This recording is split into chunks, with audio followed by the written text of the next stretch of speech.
क्या सीता का अपहरण रावण की कोई बड़ी भूल थी, या फिर खुद को और अपने कुल को अमर करने की उसकी सबसे सोची समझी चाल? नमस्कार दोस्तों, कथाएं और कहानियां में आपका स्वागत है।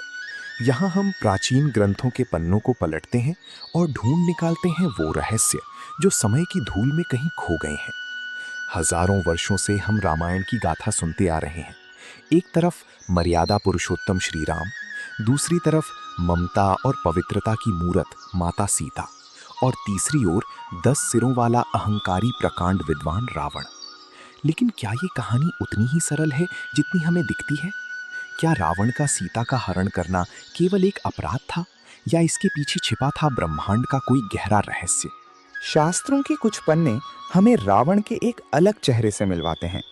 रावण, जो वेदों का ज्ञाता था और त्रिकालदर्शी था, वो जान चुका था कि उसके राक्षस कुल का उद्धार केवल साक्षात विष्णु के हाथों ही संभव है।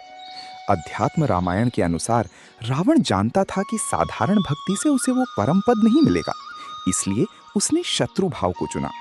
सीता का अपहरण वास्तव में रावण द्वारा भगवान राम को दिया गया एक आमंत्रण था, एक युद्ध का आमंत्रण जो उसे विनाश नहीं बल्कि मोक्ष की ओर ले जाने वाला था। लोग अक्सर पूछते हैं कि लंका की अशोक वाटिका में माता सीता सुरक्षित कैसे रहीं? रावण, जिसकी एक इशारे पर देवता भी कांपते थे, वो माता सीता के समीप जाने का साहस क्यों नहीं कर सका? यहाँ मर्यादा और श्राप की दोहरी दीवार थी।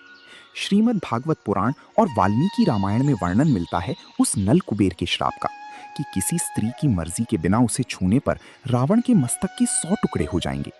इसके साथ ही माता सीता का वो तपोबल था जिसने रावण को हमेशा दूर रखा। रावण सीता को एक कैदी की तरह नहीं बल्कि एक ऐसी शक्ति के रूप में देख रहा था जो उसकी मृत्यु का माध्यम बनने वाली थी। अध्यात्म के गहरे शोध हमें एक और चौंकाने वाले सच की ओर ले जाते हैं, माया सीता का रहस्य।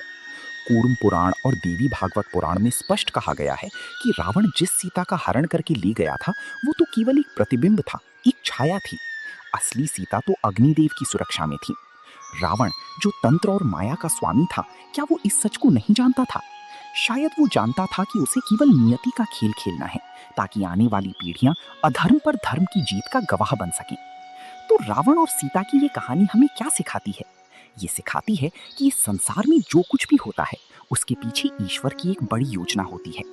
रावण का अहंकार उसके पतन का कारण बना, लेकिन उसका ज्ञान उसे ये समझाने के लिए पर्याप्त था कि अंत में उसे ईश्वर के चरणों में ही विलीन होना है।